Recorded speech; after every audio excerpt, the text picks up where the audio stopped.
Olá, muito boa tarde, meus caros alunos e minhas caras alunas do sexto período do curso de Direito da UFRN Campus Caicó. Vocês que estão inscritos na disciplina Direito Penal 2, os estimados alunos e minhas estimadas alunas. Boa tarde também a você, meu amigo, minha amiga internauta, que nos acompanha através da rede social Facebook. Boa tarde também a você que nos acompanha através do YouTube. A aula de hoje está sendo gravada através do sistema Google Meet e nós iremos postá-la a posteriori no nosso canal no YouTube. Você, meu aluno, minha aluna, você, meu amigo, minha amiga, que ainda não se inscreveu no nosso canal, por gentileza, ingresse no nosso canal, entre no nosso canal, ative o sininho para visualizar com rapidez as nossas postagens mais novas, os nossos vídeos mais recentes. No nosso canal, como todos e todas sabem, nós transmitimos as nossas aulas, nós postamos os vídeos das nossas aulas, das disciplinas de Direito Penal e Processo Penal no curso de Direito da UFRN Campus Caicó. Meus caros e minhas caras alunos e alunas, meus caros amigos internautas, minhas caras amigas internautas, hoje nós vamos conversar a respeito das penas privativas de liberdade. A aula de hoje, dia 20 de janeiro de 2021, dia de São Sebastião. Salve São Sebastião, salve aos amigos cariocas que hoje comemoram o dia do seu padroeiro. Salve, e a data do aniversário da cidade do Rio de Janeiro, cidade de São Sebastião do Rio de Janeiro. Salve aos nossos amigos parelhenses, aquela bela cidade seridoense, onde também se comemora o dia de São Sebastião. Salve aos nossos amigos de Florânia, terra dos meus ancestrais, terra dos meus avós paternos, das minhas origens seridoenses, que também comemora esse santo católico tão querido pelo povo brasileiro. Salve aos amigos de Caraúbas, lá na região oeste, que também celebram São Sebastião na data de hoje, dia 20 de janeiro. Nesta quarta-feira, nós vamos iniciar os nossos estudos acerca das penas privativas de liberdade. Lembrando que, nesse segundo estágio do estudo da disciplina Direito Penal, nós não mais nos debruçamos acerca do crime, da teoria geral do crime, ou dos aspectos principiológicos, dos aspectos gerais inerentes ao direito penal. Por ora, cumpre-nos a missão de nos debruçarmos acerca do estudo da pena, das consequências do ilícito. A pena é a consequência da prática do injusto, a consequência da prática criminosa, a consequência do fato do indivíduo ter incorrido naquela conduta considerada como típica pelo nosso ordenamento jurídico penal, pela nossa norma penal incriminadora, nos diversos dispositivos constantes, na parte especial do Código, bem como na legislação penal extravagante, e também, ao mesmo tempo, ter praticado uma conduta antijurídica. O crime, como todos vocês devem se recordar, trata-se de uma realidade que, ao mesmo tempo, vem a ser um fato típico, previamente disposto na norma penal incriminadora, e também um fato antijurídico que afronta um determinado bem da vida, um determinado direito, um determinado interesse, e segundo os adeptos do conceito tricotômico, do conceito tripartido de crime, dentro daquele conceito analítico do crime, ao qual eu particularmente me afilio, também, além de ser um fato típico e antijurídico, um fato dotado, vejam só, senhoras e senhores, de culpabilidade. Né? A culpabilidade que, para os adeptos da teoria dicotômica, na realidade não vem a ser um dos elementos constituintes do crime dentro desse conceito analítico, certo? Vem a ser um pressuposto para a aplicação da pena.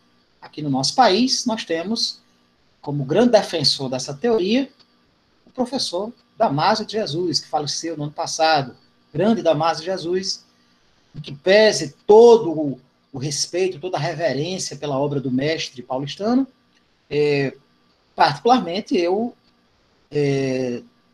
não sou partidário, e a maioria dos doutrinadores, dos estudiosos, dos professores, a maioria dos cientistas, dos estudiosos do direito penal brasileiro, também não é. O crime seria, inclusive, para a proposição teórica acolhida pelo nosso código, uma realidade tríplice, uma realidade composta de 3 elementos diferentes: fato típico, antijurídico e culpável.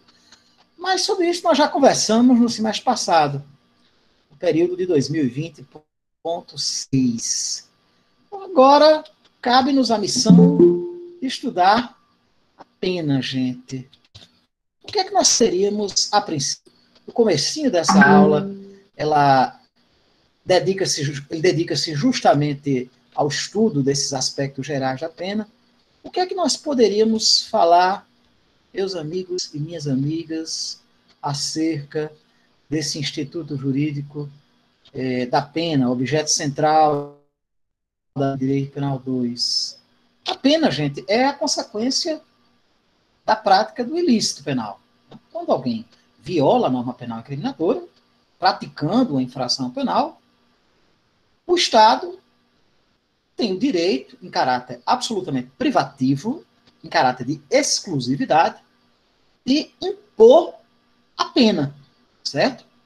A pena pode ser definida, então, como uma consequência natural, imposta pelo ente estatal, imposta pelo Estado, em razão da prática de uma determinada infração penal, certo?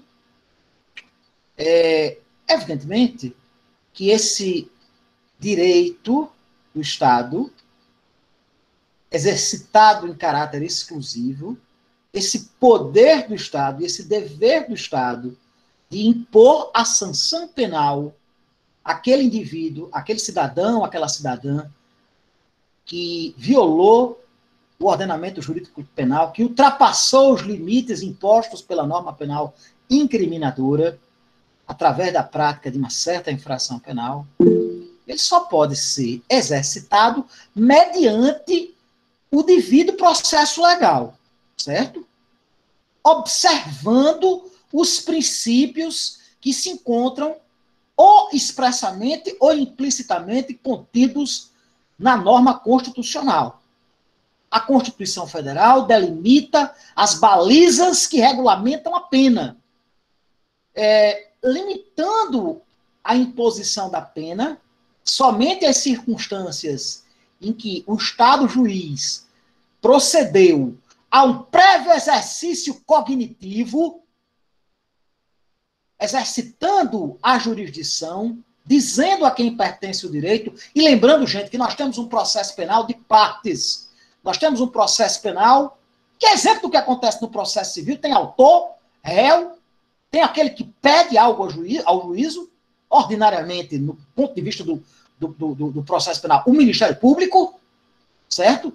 Nos crimes de ação penal pública, que nós sabemos que são a maioria dos delitos, e, eventualmente, o próprio particular, o próprio ofendido ou ofendida, que, através do seu advogado, constituído com poderes específicos para isso, ajuiza a ação penal privada através da queixa. A queixa vem a ser, digamos assim, entre aspas, a petição inicial no processo penal, nos crimes de ação penal privada. Nos crimes de ação penal pública, nós temos a denúncia como peça inaugural, como exordial acusatória, certo? Pleiteando perante o Estado a imposição de uma determinada sanção penal em face à prática de determinado ilícito por parte do indivíduo. Lembrando que esse poder dever do Estado, ele não é, vejam só, as senhoras e os senhores, meninos e meninas, meus caros alunos e minhas caras alunas, algo ilimitado. Esse poder dever do Estado não pode ser exercitado de forma arbitrária, desarrazoada, desproporcional. Deve observar todos os princípios inerentes ao direito penal, especificamente aos princípios que delimitam a aplicação da pena. E nesse particular, gente, prestem, por favor, bastante atenção, meus caros amigos e minhas caras amigas, nós temos o princípio constitucional da limitação das penas, que para nós assume papel particularmente muito importante, meus caríssimos alunos e minhas caríssimas alunas. Tem gente chegando na aula agora. O que é que diz esse princípio? O que é que determina esse princípio da limitação das penas?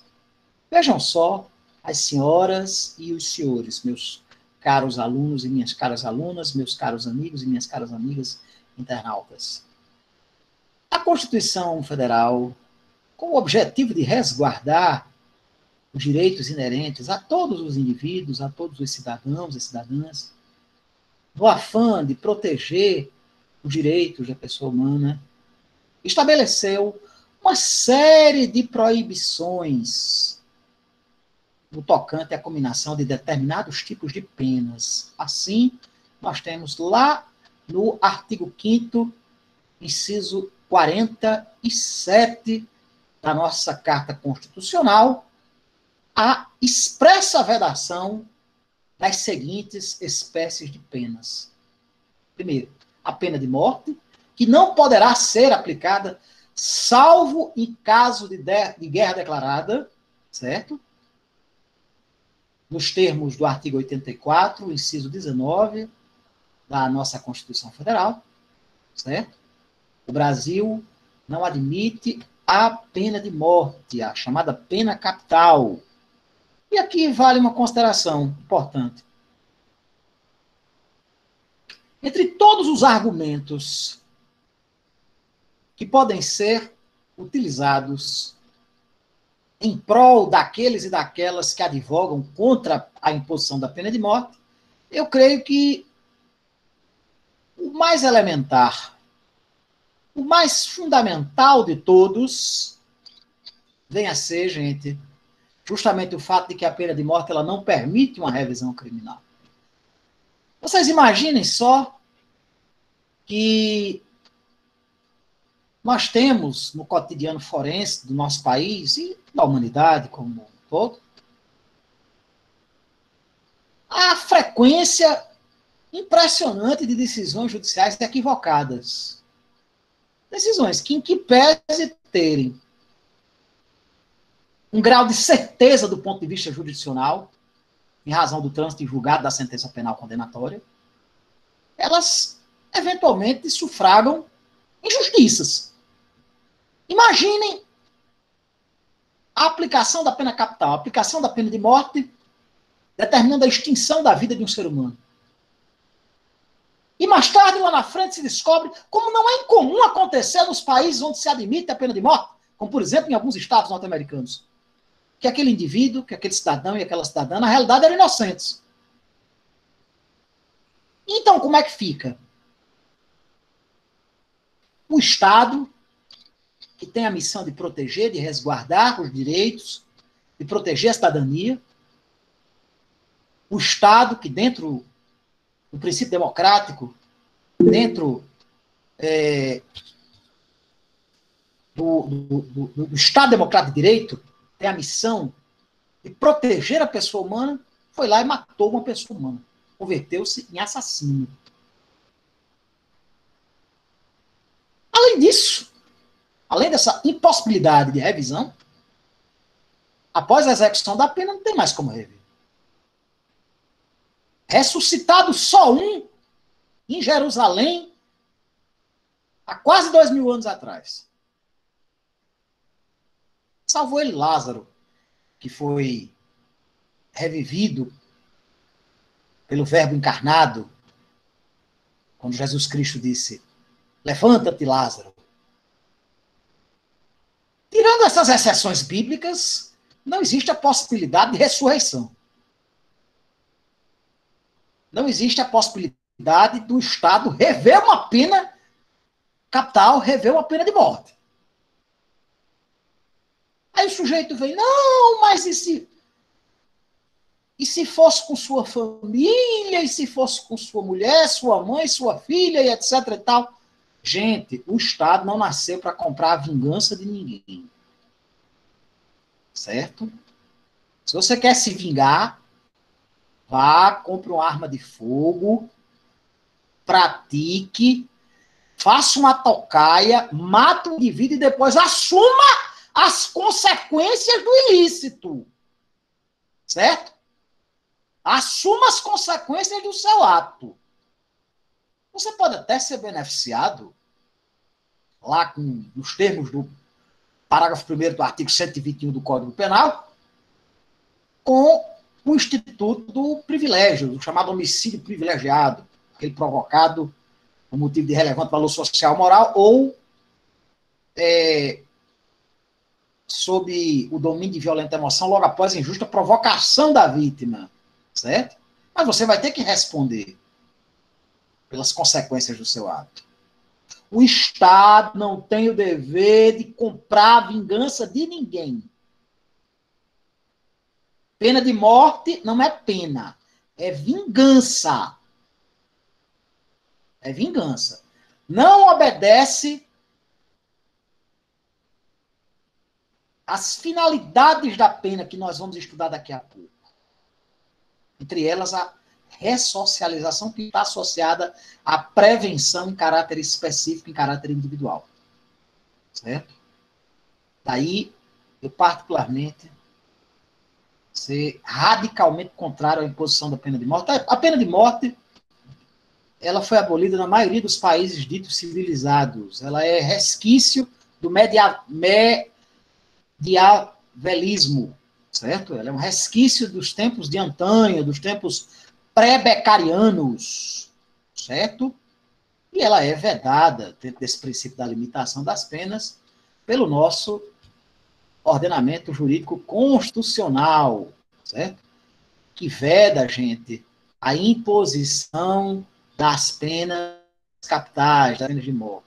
Além disso, a nossa Constituição Federal, igualmente no inciso 47 do artigo 5º do nosso texto constitucional, veda a imposição das sentenças, das penas de caráter perpétuo. Por que não pode pena de caráter perpétuo? Gente, porque se a pena ela tem como função a ressocialização, se ela consistir em algo de caráter perpétuo, obviamente que o condenado não vai ter nenhum interesse em se ressocializar. O que é que um indivíduo que foi condenado à pena de prisão perpétua tem em sua mente em geral?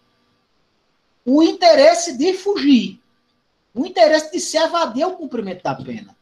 Ele não tem interesse em se ressocializar. Qual o interesse de ressocialização, de retorno à sociedade? Vamos lá, vamos analisar a etimologia da palavra ressocialização. Ressocializar, socializar de novo, trazer de novo para a sociedade. Como é que um indivíduo que foi condenado a uma pena de prisão perpétua tem esse interesse? Não é verdade? Wesley fez algum comentário aí, amigo? Não, está chovendo aqui. Já. Ah, está chovendo. Chovendo no Seridó, que maravilha. Nesta tarde, início de noite de São Sebastião, chove sobre Caicó, chove sobre o Seridó, que maravilha. Mas eu tenho uma dúvida, para aproveitar aí que você me coisou, tá? Pois não, Wesley. Existe uma diferença entre direito de punir, em relação ao Estado, claro, e poder certo. de punir, direito e poder? Certo. Ao mesmo tempo, o ius puniendi consiste em um direito, no sentido de que se trata de um direito subjetivo do ente estatal, certo? Exercitado em caráter, obviamente, exclusivo. Né? Mas, além de ser um direito, certo? que o Estado exerce de forma exclusiva, em caráter absolutamente inafastável, certo? Inderrogável. Trata-se também de um dever. O Estado tem o dever de punir, o dever de aplicar. O Estado, ele não pode prevaricar da obrigação de impor a sanção penal. E além de ser um direito e um dever de punir, certo? A imposição da pena, o direito à aplicação da pena, o direito ao exercício do ius puniendi, vem a ser, vejam só as senhoras e os senhores, um poder do Estado. Certo? É algo ao qual os indivíduos não se submetem voluntariamente. O Estado, ele tem o uso exclusivo da força. Certo? E qual é a diferença entre força estatal, exercício da força do Estado, certo? E a arbitrariedade, a violência do Estado? A violência estatal vem a ser o exercício da força de forma ilegítima, de forma desautorizada pela norma constitucional e infraconstitucional. Quando o Estado chega, por exemplo, em uma comunidade carente, certo? Sob a forma de um grupamento da Polícia Militar, da unidade da PM desse ou daquele Estado, ou da Polícia Civil, da Polícia Federal, enfim. Atirando para todos os lados, espancando as pessoas de forma violenta e criminosa. O Estado está exercitando o seu poder do Estado, a força legítima que o Estado dispõe? Não. Obviamente que não. Certo? Nisso consiste a diferença, a distinção entre exercício da força, certo? Que é algo legítimo. O sujeito, no exercício de suas funções policiais, vai cumprir um mandado de prisão. O suspeito, ou denunciado, ou condenado, o cidadão, enfim, contra o qual foi expedido o mandado, reage. Certo? O ente estatal está autorizado, de forma legítima, a exercitar a força, de forma, obviamente, proporcional, de forma, obviamente, moderada, compatível com a necessidade daquela situação. O que não se autoriza ao Estado, através dos seus entes e através dos seus servidores, é o uso da violência. A violência estatal, infelizmente muito frequente, é algo absolutamente ilegítimo, desautorizado pela norma constitucional e infraconstitucional. Certo? Meu caro Wesley Santos, alguma outra dúvida, querido? Nenhuma, professor. Nenhuma. Maravilha. Saciei a sua dúvida, meu irmão? Sim. Beleza, querido. Vamos lá. Gente, além da pena de morte e da pena de prisão perpétua, o princípio da limitação das penas, erigido pelo nosso legislador constitucional, no inciso 47 do artigo 5º, também proíbe, vejam só, as senhoras e os, as penas de trabalhos forçados, de banimento e as penas cruéis. Trabalhos forçados. O trabalho é um direito do indivíduo. O trabalho consiste na forma de, dignamente, o indivíduo ganhar sua subsistência, de um indivíduo que se encontra custodiado, cumprindo uma determinada pena, obter o benefício legal da remissão, a razão de 3 dias trabalhados, 1 dia menos de pena, mas o trabalho ele não pode ser forçado, ninguém pode trabalhar de graça. Ninguém pode trabalhar forçosamente. Não existe pena de trabalhos forçados. A pena de trabalhos forçados ela é alheia completamente aos direitos da pessoa humana. Ela é arrepiantemente arbitrária, impor, como em ordenamentos jurídicos da antiguidade e da Idade Média, a imposição de trabalhos forçados é algo absolutamente arbitrário, ilegal e inconstitucional. Por isso que não se pode conceber da existência de penas de trabalhos forçados. Certo? A pena de banimento. O que é banimento, gente? Banimento consiste em retirar-se o cidadão do país, do estado onde ele vive, e mandar para outro canto, para outro lugar. Impedir que ele entre. Ele é banido, ele é degradado. Certo? A pena de banimento também é explicitamente proibida pelo nosso ordenamento jurídico constitucional.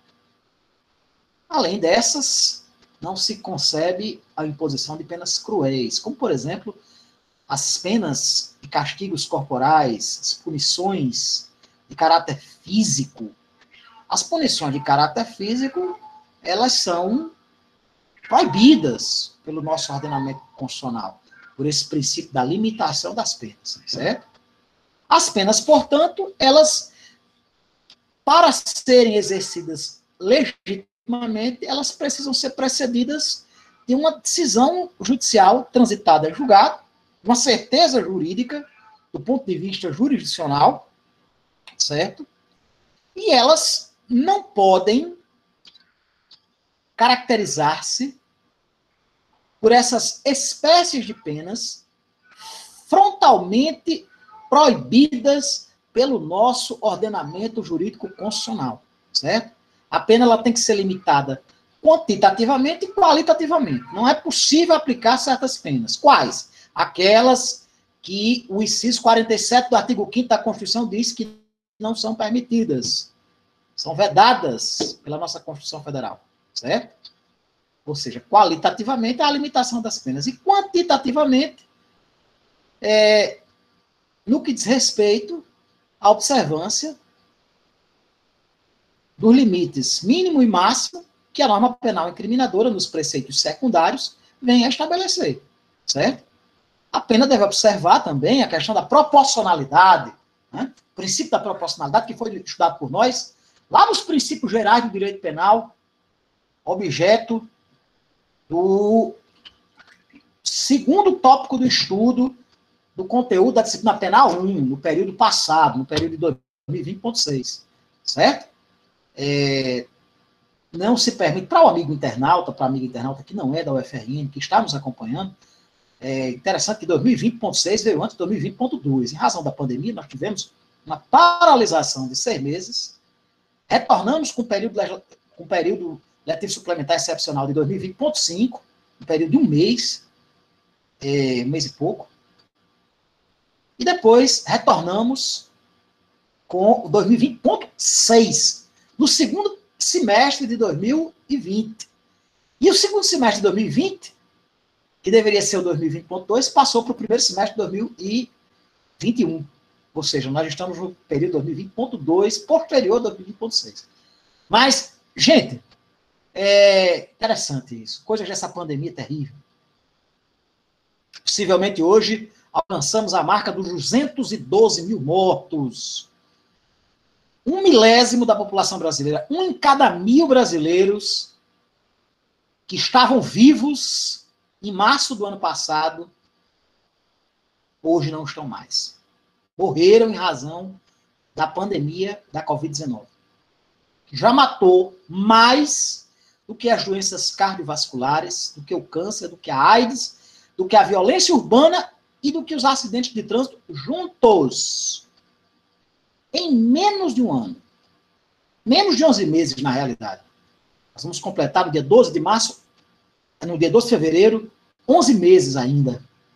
Temos pouco mais de 10 meses e aproximadamente 212 mil cidadãos e cidadãs brasileiras que perderam suas vidas. Portanto, é desnecessário dizer que as medidas de isolamento social, que as medidas de prevenção contra a propagação da pandemia da Covid-19 devem continuar a ser exercitadas de forma disciplinada, de forma coerente, de forma cidadã, É um dever cívico, patriótico, humanitário, para tentar não adoecer, e se adoecer, tentar não propagar, não espalhar a doença, quebrar esse ciclo, baixar a curva de crescimento da doença.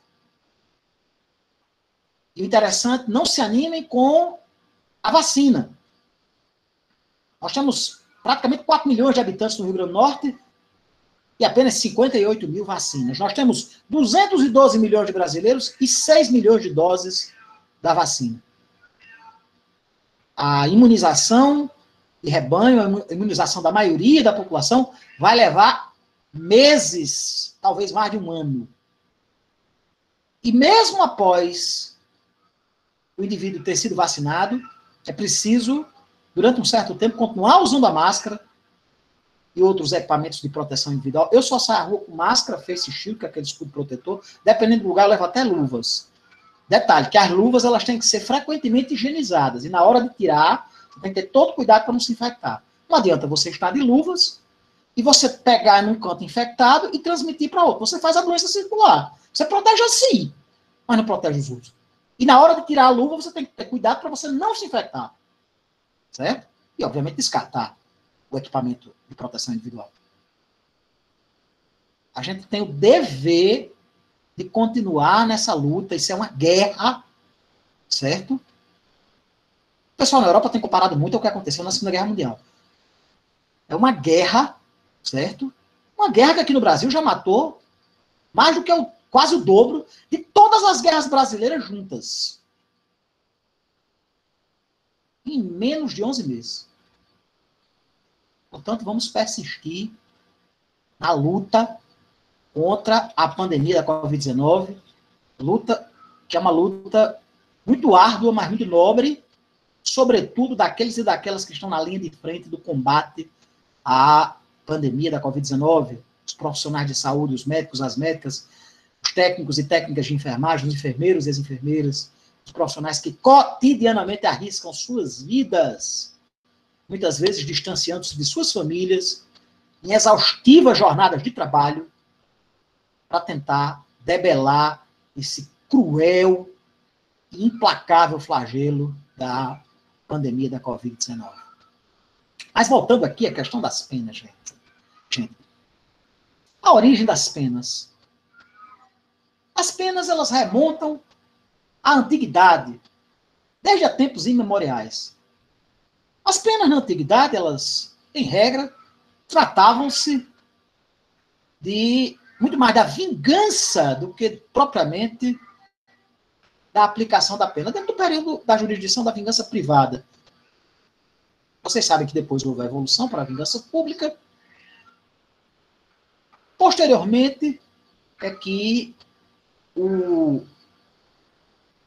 Estado passou a adotar a jurisdição, a forma imparcial de resolução dos conflitos. Também no tocante à pena, as penas na antiguidade, elas eram marcadas, em geral, pela crueldade, pela aplicação de penas de caráter físico, de caráter perpétuo, pela aplicação de penas de banimento, degredo, a pena de morte, obviamente, a pena de trabalhos forçados, certo? E essas penas, elas tinham um caráter absolutamente aflitivo. Isso persistiu mesmo após o fim da antiguidade, na Idade Média e na Idade Moderna, certo? Foi somente na Idade Contemporânea, mais precisamente, lá por meados do século XVIII, certo? Que as penas, elas passaram a assumir um caráter proporcional, um caráter em que, além de se oferecer uma reprimenda pelo mal feito praticado, também se buscou resguardar a integridade da pessoa humana, a vida humana, os direitos, enfim, da pessoa humana, certo? A obra que, em caráter de absoluto ineditismo, lançou as bases do iluminismo penal, foi o livro dos Delitos e das Penas, que eu sugiro a leitura a todos e a todas, acadêmicos e bacharéis em direito. Todos e todas que querem conhecer um pouco de direito penal e um pouco de direito processual penal devem, vejam só, senhoras e senhores, ler. É um livro pequeno, interessante, um livro de fácil leitura, apesar de escrito em meados do século XVIII, né? Portanto, há mais de 250 anos atrás, certo? Mas em que pese ser um livro clássico, ser um livro escrito por um autor iluminista, como Marquês de Beccaria, o famoso Cesare Bonezana, nobre italiano que traçou as bases do iluminismo penal, que influencia os ordenamentos jurídicos penais e processuais penais até hoje, certo? Em que pese se tratar de um livro clássico, é um livro de fácil leitura. Procurem ler. Eu acredito que é muito fácil vocês baixarem em PDF na internet, certo? Procurem ler dos delitos e das penas. Porque o estudioso que leu dos delitos e das penas não sabe nem o que está fazendo. É a obra que eu recomendo. Um aluno meu que está se formando hoje, inclusive, hoje nós teremos, pessoal, a primeira formatura virtual da história do nosso curso de Direito. Daqui a pouco eu vou participar, vou me empalitosar e vou participar dessa formatura, que é um evento marcante na nossa história, né? Em que pese ser uma formatura virtual, em que pese eu estar de bermuda, cintura para baixo, de terno e gravata da cintura para cima, como alguns dizem que os apresentadores dos telejornais ficam, é importante a gente participar, né? É um aluno meu que está se formando, ele foi meu orientando no seu trabalho de conclusão de curso. O amigo Lorival Vera, se estivermos assistindo, um abraço, Lorival. Parabéns, amigo, pela sua formatura. Ele, no primeiro dia de aula, penal 1, para mim, professor, o senhor me recomendaria alguns livros?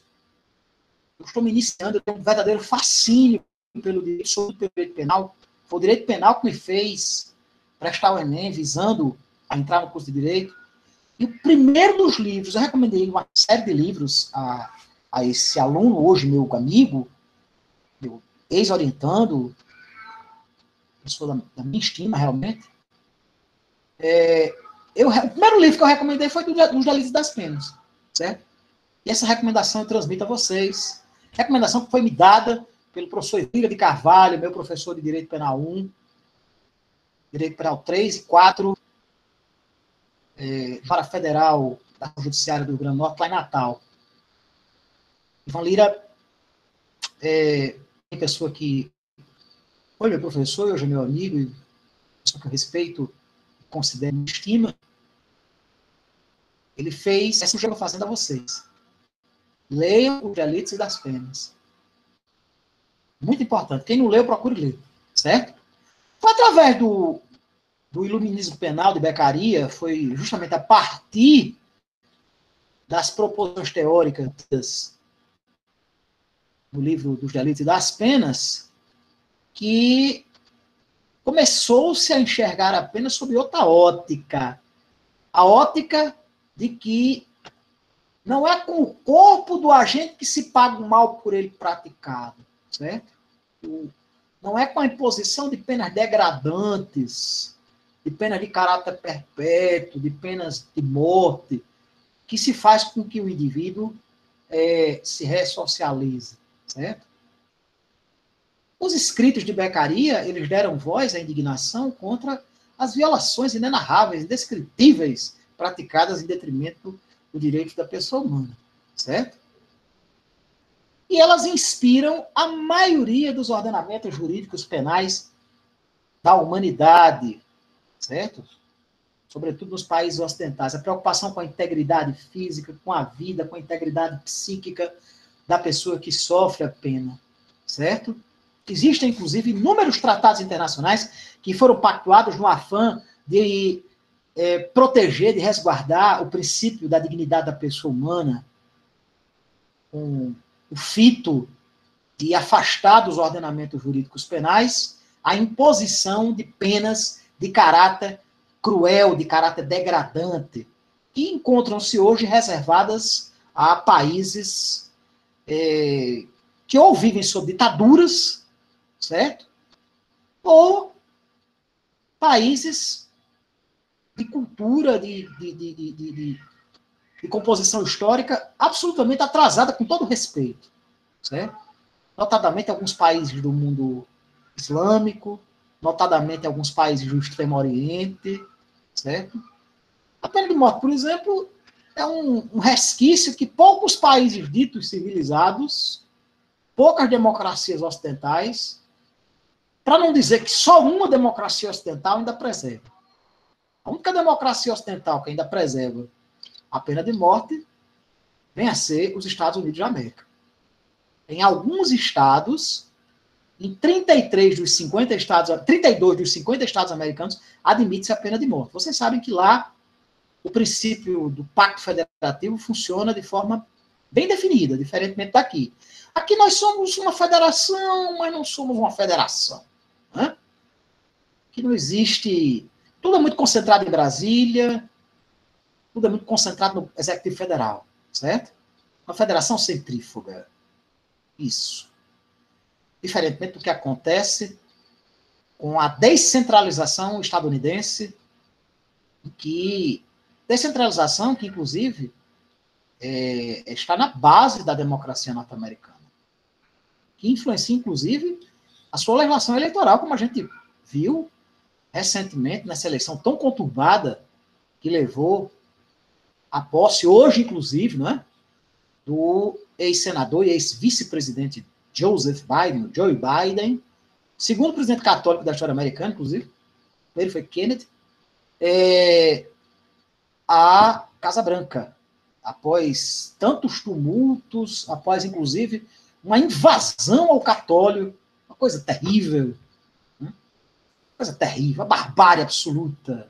Quando eu vi aquele cara com chifres, bandeira americana pintada na cara, tá? Semidesnudo, entrando no Capitólio, eu disse, meu Deus, é o fim do mundo, é o apocalipse que chegou, Senhor, perdoai os nossos pecados, é o fim do mundo, é o hecatombe. Hecatombe. Ali foi a barbárie total. Mas a barbárie lá nos Estados Unidos está se dissipando. Tomara que comece a se dissipar aqui. Né?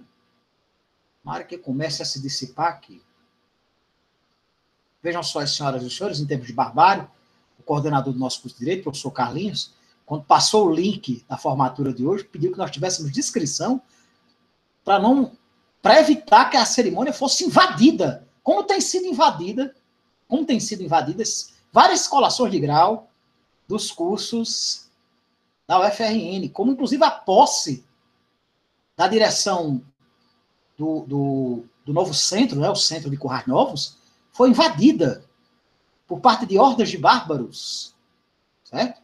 Hordas bárbaras. Eu quero ver se vão invadir agora a solenidade. Eu convido a um debate, a um diálogo cara a cara. Você agredir as pessoas pela internet é muito fácil. Marca um horário, um local, uma data para um debate cara a cara, que eu dou uns conselhos. Mostro como é que se trata fascista. Os conselhos utilizando-se do esforço necessário e inerente à legítima defesa. Se é que eu me fiz entender de forma clara. A gente dialoga com civilizados. Com bárbaros, o diálogo se faz de forma diferente. Né? A barbárie, ela deve ser repelida, obviamente, gente, de forma proporcional, né? De forma proporcional. Senão não é legítima defesa. Tem que botar para descer. Antônio Fernando tem que botar para descer mesmo. Valeu, Antônio. Abração, querido. Gente, vamos lá, pessoal. Vamos dar continuidade. Vou para a solenidade. Vou entrar no link da solenidade de colação de grau. Primeira colação virtual da história do nosso curso de Direito. Bom, eu estava dizendo aos senhores que, a partir do iluminismo penal de Beccaria, começou-se a repensar a pena ia se visar a preservação da dignidade humana. E que hoje nós temos vários tratados internacionais produzidos no sentido de resguardar a dignidade da pessoa humana, a vida, a integridade física, a integridade psíquica, certo? Mas, doravante, vamos conversar, só para a gente concluir a nossa aula de hoje, que foi mais, pessoal, uma aula sobre os aspectos gerais da pena, né? De modo que, na aula que vem, na próxima aula, nós vamos realmente falar sobre as penas privativas de liberdade. Esse assunto é um assunto tão instigante, um assunto tão gostoso de se estudar, que... Pessoal, as finalidades da pena.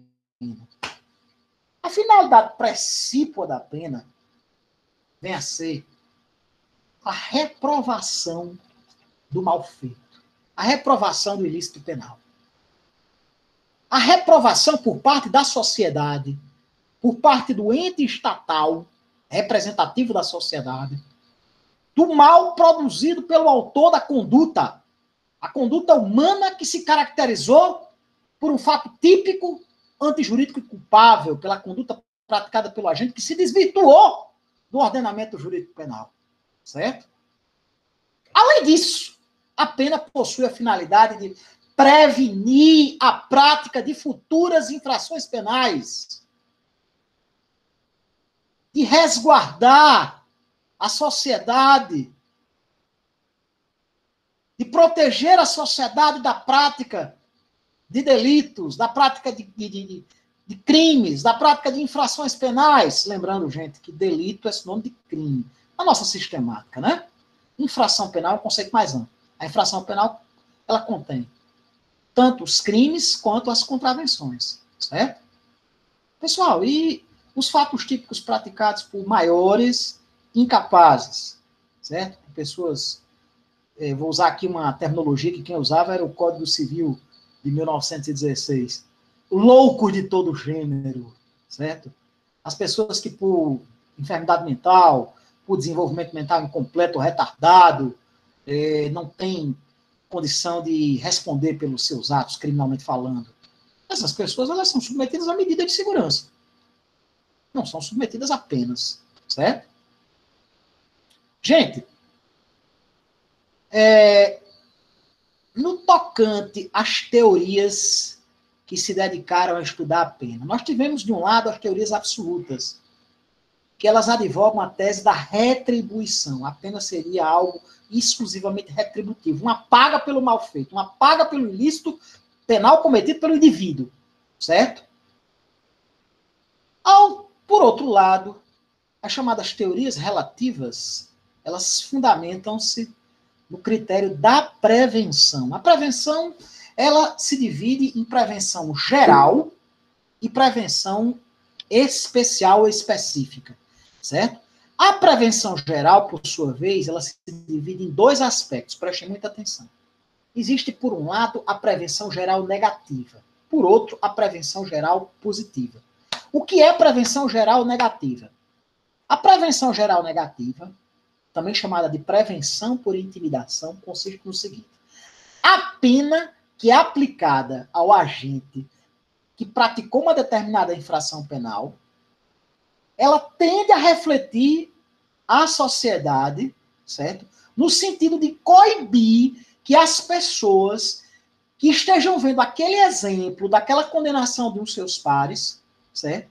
Passem a refletir antes de praticar uma infração penal. Bem, fulano está cumprindo uma pena de prisão. Eu não vou fazer o que ele fez, porque senão quem vai ver o sol nascer quadrado sou eu, certo? Ou seja, essa prevenção geral negativa, também conhecida por prevenção por intimidação, ela visa a coibir a prática criminosa por parte dos outros indivíduos, que vendo que um dos seus pares está sofrendo os rigores de uma condenação penal, passem a refletir acerca da inviabilidade lógica, acerca de que a prática da infração penal é algo sem futuro, é algo que só acarretará consequências negativas, certo? Nós temos também, no que diz respeito à prevenção geral, a chamada prevenção geral positiva. A prevenção geral positiva, ela consiste no fato de que a pena, ela tem a finalidade de incutir na consciência geral, na consciência da sociedade, no inconsciente coletivo das sociedades, a necessidade de se respeitar determinados valores jurídicos, exercitando-se a observância, a fidelidade ao direito. E, nesse sentido, a promoção da integração social. Por isso que se fala prevenção geral positiva, certo? Esses dois aspectos caracterizam a chamada prevenção geral. Nós temos, por outro lado, gente, a chamada prevenção especial. A prevenção especial ou específica, ela também contempla dois aspectos diferentes. A prevenção especial negativa e a prevenção especial positiva. A prevenção especial negativa, ela consiste no fato de que a pena, ela conduz a uma neutralização daquele ente, daquela pessoa, daquele indivíduo, daquele cidadão ou cidadã que praticou a infração penal. Que, enquanto estiver segregado no ergástulo, enquanto estiver recolhido no cárcere, certo? No que diz respeito, obviamente, à pena privativa de liberdade, ele não estará praticando ilícitos, não estará praticando crimes, certo? Estará afastado da sociedade e livrará a sociedade da sua presença malsã, certo? Mas existe ainda um segundo aspecto inerente à prevenção especial, certo? Que é a prevenção especial positiva. E esse, sim, está associado à natureza ressocializadora da pena, certo? A missão da pena faz com que o indivíduo se ressocialize, desista de cometer delitos, desista de empreender outras condutas criminosas, apenas servindo para que o agente reflita, medite acerca das consequências do seu ato, sopesando que aquilo que ele está sofrendo, aquela privação à liberdade, ou aquela restrição a direitos que ele está sofrendo, foi consequência do seu ilícito, da sua conduta, inibindo-o ao cometimento de outros crimes, certo? Qual foi a teoria adotada pelo nosso ordenamento jurídico penal, pelo Código Penal brasileiro? Nós adotamos a chamada teoria mista ou unificadora da pena, no sentido de que o nosso Código Penal, ele adotou a concepção de que a pena conjuga tanto a necessidade de reprovação quanto a necessidade de prevenção, certo? Ou seja, existe uma unificação das teorias absoluta e relativa. Nós temos aqui a pena com caráter dúplice. A pena é ao mesmo tempo dotada de natureza retributiva e também de natureza preventiva, certo? Entenderam, pessoal? E a prevenção, ela, por sua vez, se faz demonstrar tanto em caráter geral quanto em caráter especial. No caráter geral, tanto sob o aspecto da prevenção geral negativa, ou prevenção por intimidação, quanto no tocante à prevenção geral positiva. No tocante à prevenção especial, sob os aspectos da prevenção especial negativa, neutralizando aquele indivíduo durante um determinado tempo, obviamente que isso só assiste a situações em que há uma pena privativa de liberdade, e a prevenção especial positiva, em que há a função, a missão nobre da ressocialização da pena, certo? Foi essa a teoria que o nosso Código Penal adotou lá no artigo 59 do Código, certo? Nós temos as penas dotadas de caráter, ao mesmo tempo, retributivo e preventivo em nosso sistema penal, certo? Pessoal, no tocante aos chamados sistemas prisionais, só para a gente concluir a nossa de hoje, bem rapidinho, certo? Os chamados sistemas prisionais, eles remontam, a sua origem remonta ao século XVIII e são inspirados em concepções de origem religiosa, de caráter científico, como o sistema de Amsterdã, em que há o nascimento da chamada pena privativa de liberdade. Quais são, entre vários outros, os sistemas penitenciários que mais se destacam? Nós temos o chamado sistema pensilvânico, ou da Pensilvânia, que é também conhecido como sistema celular. O preso é recolhido em sua cela e é isolado dos demais, não podendo trabalhar nem receber visitas. E ele é estimulado ao arrependimento através da leitura da Bíblia. É baseado em concepções pertinentes ao puritanismo religioso estadunidense, certo? E é um sistema que ele é muito criticado porque ele é extremamente severo, impossibilitando a readaptação social do condenado, tendo em vista que ele se encontra inteiramente isolado. Né? Existe um sistema chamado sistema alburniano. Ele é menos rigoroso, que ele permite o trabalho dos presos nas celas e, posteriormente, em grupos, certo? Foi mantido somente o isolamento noturno em relação ao sistema pensilvânico, certo? No qual é exigido o silêncio absoluto do preso, certo? Essa regra do silêncio absoluto ela é considerada extremamente desumana, certo? Impedir que as pessoas falem.